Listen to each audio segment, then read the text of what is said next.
small handful of powerful social media monopolies controls a vast portion of all public and private communications in the United States. And we know what they are. We don't have to name them. We're going to give you a complete listing. We're going to give you a signed copy of what I'm going to be signing in a couple of minutes, and you'll see exactly what we're doing.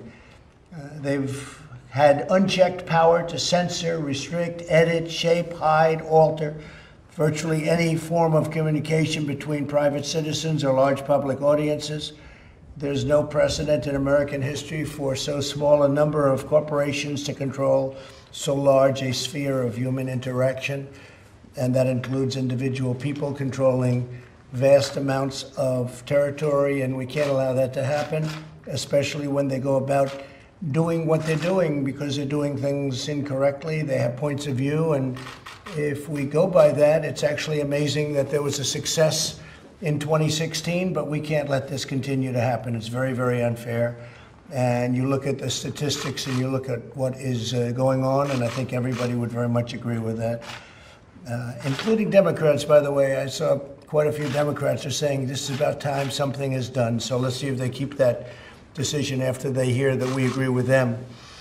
The choices that Twitter makes when it chooses to suppress, edit, blacklist, shadow, ban are editorial decisions, pure and simple. They're editorial decisions. In those moments, Twitter ceases to be a neutral public platform and they become an editor with a viewpoint. And I think we can say that about others also, whether you're looking at Google, whether you're looking at Facebook, and perhaps others. One egregious example is when they try to silence views that they disagree with by selectively applying a fact check, F-A-C-T, fact check. What they choose to fact check and what they choose to ignore or even promote is nothing more than a political activism group or political activism. And it's inappropriate. You look at what's happened, you look at where they're going, where they're coming from. I think you all see it yourselves. This censorship and bias is a threat to freedom itself. Imagine if your phone company silenced or edited your conversation. Social media companies have vastly more power and more reach than any phone company in the United States, more reach actually than your newspapers by far, more reach than a lot of your traditional forms of communication. Therefore, today I'm signing an executive order to protect and uphold the free speech and rights of the American people. Currently, social media giants like Twitter receive an unprecedented liability shield based on the theory that they're a neutral platform, which they are not an editor with a viewpoint. My executive order calls for new regulations under Section 230 of the Communications Decency Act to make it that social media companies that engage in censoring or any political conduct will not be able to keep their liability shield. That's a big deal.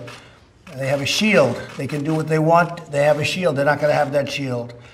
My executive order further instructs the Federal Trade Commission, FTC, to prohibit social media companies from engaging in any deceptive acts or practices affecting commerce.